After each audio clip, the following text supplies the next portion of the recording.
Mari kita berdoa. Bapa Surgawi, Bapa yang kami sembah dalam nama anak-Mu Tuhan Yesus, sungguh kami sangat bersyukur berterima kasih kepadamu Bapa untuk segala kasih, kebaikan, kemurahan Tuhan yang masih Tuhan berikan kepada kami sampai dengan pagi hari ini, di mana kami boleh tidur dengan tenang, bangun dengan selamat, tanpa kekurangan sesuatu apapun. Itu semua karena kasih kebaikan Tuhan. Sebelum kami mulai aktivitas kami akan bersekutu dengan Tuhan, berdoa, memuji muliakan nama Tuhan, dan mendengarkan kebenaran firman Tuhan melalui channel YouTube ini. Berbicara bagi kami Tuhan, nyatakan kuasa-Mu, nyatakan isi hati-Mu, karena kami telah siap untuk mendengarkan kebenaran firman Tuhan. Dalam nama Yesus kami berdoa. Amin. Shalom ibu bapak saudara terkasih dalam nama Tuhan kita Yesus. Semangat pagi. Bertemu kembali di channel Rionando Butar-Butar dalam khotbah 5 menit aja atau 5 untuk renungan harian. Renungan pada hari ini saya ambil dari kitab Yehezkiel pasal yang ke-11 ayat yang ke-19. Demikian kesaksian firman Tuhan. Aku akan memberikan mereka hati yang lain dan roh yang baru di dalam batin mereka. Juga aku akan menjauhkan dari tubuh mereka hati yang keras dan memberikan mereka hati yang taat. Tuhan memberikan hati dan roh yang baru. Ibu bapak saudara terkasih dalam nama Tuhan kita Yesus, Yehezkiel menerima penglihatan, menerima apa yang disampaikan Tuhan terhadap bangsanya yang sedang berada dalam pembuangan. Bagaimana Yehezkiel menerima segala wahyu, menerima segala penglihatan yang disampaikan itu menjadi bagian dari apa rencana Tuhan ke depannya kepada bangsa itu. Kitab Yehezkiel sering diidentikan juga dengan nubuatan-nubuatan yang akan digenapi di hari-hari yang akan datang. Apa yang disampaikan oleh Allah kepada Yehezkiel secara khusus dalam nats renungan harian pada hari ini. Yang pertama, Allah berkata bahwa Dia Tuhan akan memberikan bangsa itu hati yang lain dan roh yang baru. Kita tahu bagaimana bangsa Israel sungguh merupakan suatu bangsa yang hatinya bolak-balik, tegar tengkuk, keras sekali. Dan Tuhan berkata Dia akan memberikan hati yang lain. Hati yang lain artinya lebih baru lagi daripada sebelumnya, di mana mereka sering menyakiti hati Tuhan dengan segala perbuatan, dengan segala kelakuan mereka yang tidak baik dan benar. Lalu dikatakan dengan roh yang baru di dalam batin mereka.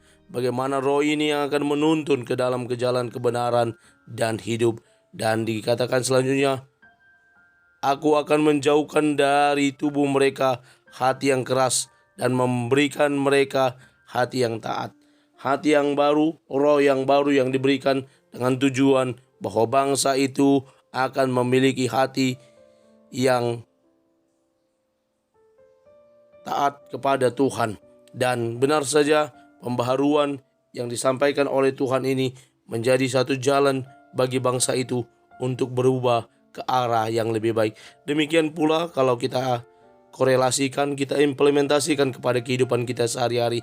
Seringkali di tahun 2022 misalnya kita memiliki hati yang keras, hati yang batu istilahnya. Namun di tahun baru ini melalui renungan harian di hari ke-7 pada hari ini di tahun 2023 kita diingatkan bahwa Tuhan akan memberikan hati dan roh yang baru di dalam batin kita dan menjauhkan daripada kita hati yang keras dan memberikan kita hati yang taat, hati yang mau taat dan tunduk kepada Tuhan semesta alam. Martin Luther berkata, seorang tokoh reformator, hati adalah kandang iman orang percaya. Bagaimana segala sesuatu yang kita putuskan dalam hidup ini semuanya bermula dan dimulai dari hati. Bagaimana dikatakan orang yang jatuh cinta mulai dari mata dan turun ke hati. Ketika hati berkata, oh aku suka kepada dia, aku cinta kepada dia. Itulah hati kita yang merupakan kandang iman orang percaya.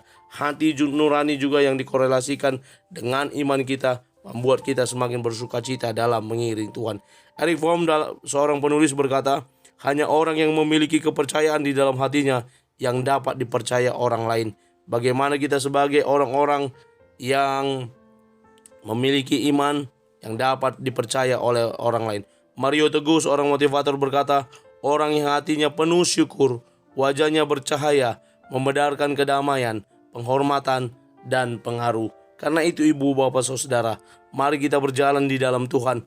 Karena Dia Tuhan yang telah berkenan memberikan kita hati dan roh yang baru, sehingga kita boleh menjadi anak-anak-Nya yang senantiasa memiliki pengharapan di dalam Tuhan, yang senantiasa hidup dalam tuntunan Tuhan, menjadi orang-orang yang penuh berkat dan memberkati orang lain, menjadi orang-orang yang dapat dipercaya karena hatinya hati yang baru. Amin. Kita bersatu dalam doa.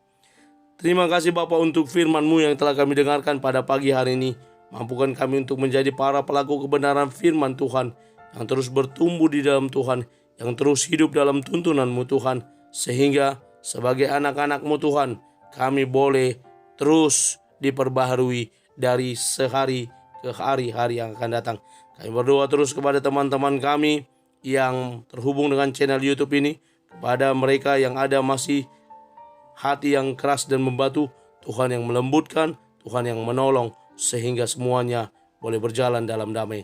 Terima kasih Bapa, kami mulai hari ini dalam nama Yesus kami sudah berdoa dan mengucap syukur. Amin. Selamat beraktivitas, Tuhan Yesus memberkati. Shalom.